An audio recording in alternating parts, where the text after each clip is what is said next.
G'day everyone, Paul Stoner, CEO of Big and Scott, joined by Julie Taylor. Hi guys, how are you? And, Happy New Year. Yeah, it's 2025, but we're talking about 2024. Yeah. So we're talking about December because Oh yeah, that's right. we all had a little bit of a break. Yeah.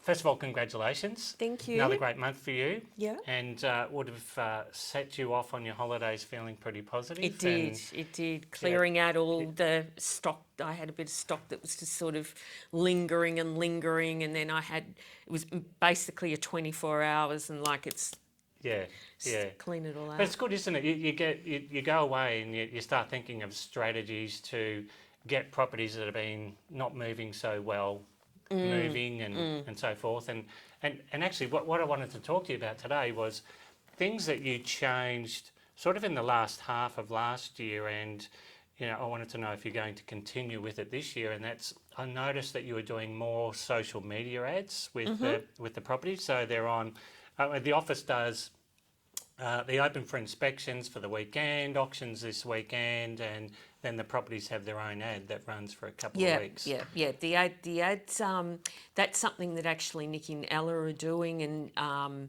Ella's starting to do it for a page for myself, and making it just about the clients' homes, not so much about us, but showcasing their homes. And I think it's really important that the vendors know that we are using social media to really put their properties out there. Yeah, so this is part of what I always talk to you guys about, getting something into that 100% pie of your marketing mix, because it's really important to embrace certain changes it helps the property, it helps the office, and it helps you because it's keeping you modern, let's face it. Sometimes we resist a bit. Yeah, I know. But they look great if they're done well, but people are engaging with them, which is terrific. It's staying in the mix for 2025? Not changing that? No, just I think I think I'll keep things just going along as I've been doing them. For 2024. I don't see any reason to change something that's not broke. Yeah, right.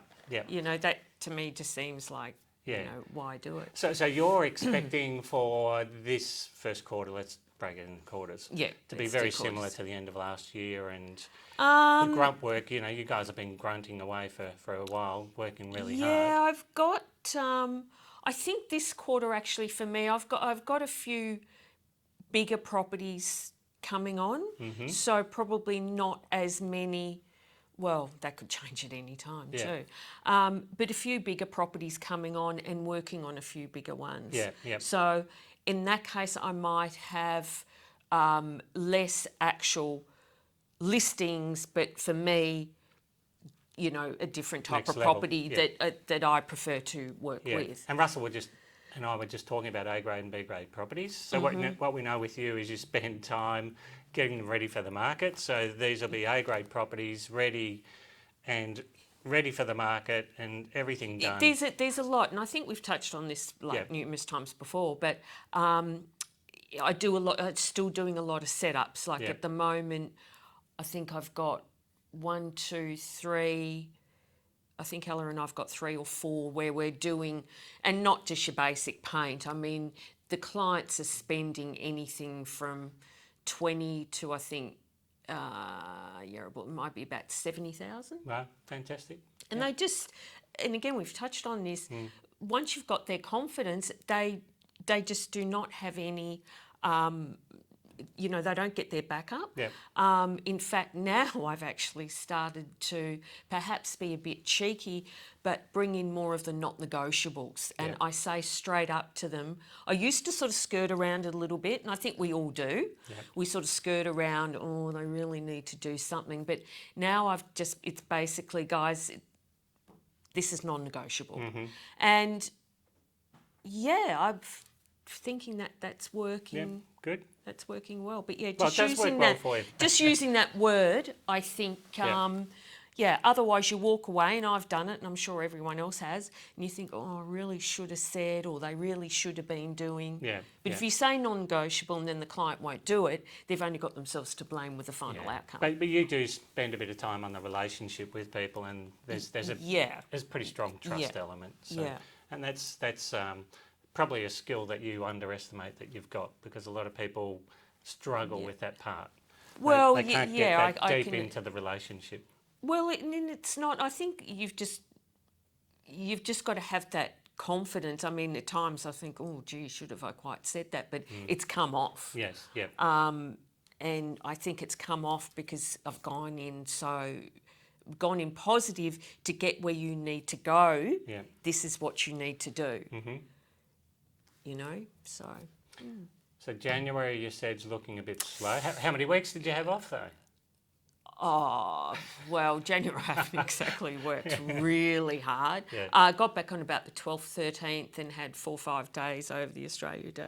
Yeah. It just hasn't been. Yeah, it might be a bit of effort equals result. January's not. I look back actually in the last couple of Jans and they've pretty much all been the same. Yeah.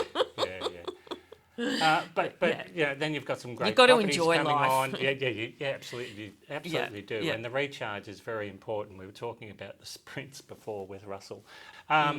So first quarter, you've got some good homes coming. That should generate a bit more for you. Yeah. But you're right. Russell and I were touching about it. We can't see much changing in this first quarter. No. Maybe if there's a rate decrease. Well, I just had a conversation before with a client of a property, actually Steve, I've got coming up with Steve, and that was exactly what I said. We're going to leave, we want to start fresh in the market, taking the takeaway that we took from December, not getting ahead of ourselves in the market and thinking, oh, new year, let's...